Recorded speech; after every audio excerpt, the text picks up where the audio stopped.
জীবনে কি করলাম, একটা প্রেম করা পারলাম না রে। জীবনটাই লস, কোনো লাভ নাই জীবনে। কি আমি একটা প্রেম করছিলাম বুঝছস, আমার একটা গার্লফ্রেন্ড ছিল, পড়াইছিলাম একটা কষ্ট মষ্ট করে। বন্ধু কস কি মামা, এই চেহারা নিয়ে প্রেম করছিস? আমার তো বিশ্বাস হয় না।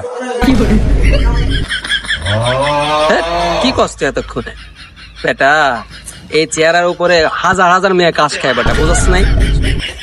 মামা বুঝছি, তারপরে কি যে কসি শুনি তাইলে একটু। পরে বুঝছস মায়া বলে যে তুমি যে আমারে ভালোবাসো, এর প্রমাণ কি, আমার প্রমাণ দাও। মায়া বুঝছস প্রমাণ চাই। পরে আমি কইলাম যে আমি তোমার যে ভালোবাসি বুঝছো, আমার এই বুকটা ছিঁড়ে তোমায় দেখাতে পারো। কি কি কস কি বন্ধু, তারপরে কি কসি শুনি। পরে বুঝছস মায়া দেখি সত্যি সত্যি বাসায় থেকে ছুরি নিয়ে আয় পড়ছে। আমি তো আর অন্যরকম মনে কর, আমি তো আগে থেকে চালাই করে বুলেট প্রুফ জ্যাকেট পরে নিছি। শালে তুই মারবি, মারার আগে বেটা আমার আর কিছু হবো না। মেয়েদেরকে আমি দুই চোখে বিশ্বাস করি না মামা, যদি মারা দেয় তখন তো বাস। এজন্য মামা আগে থেকে সেফটি মেফটি নিয়ে পরে ওর হাতে তুলে। হ হ মামা, মায়া মানুষ এমনই, মায়া মানুষকে বেশি বিশ্বাস করা যাবে না।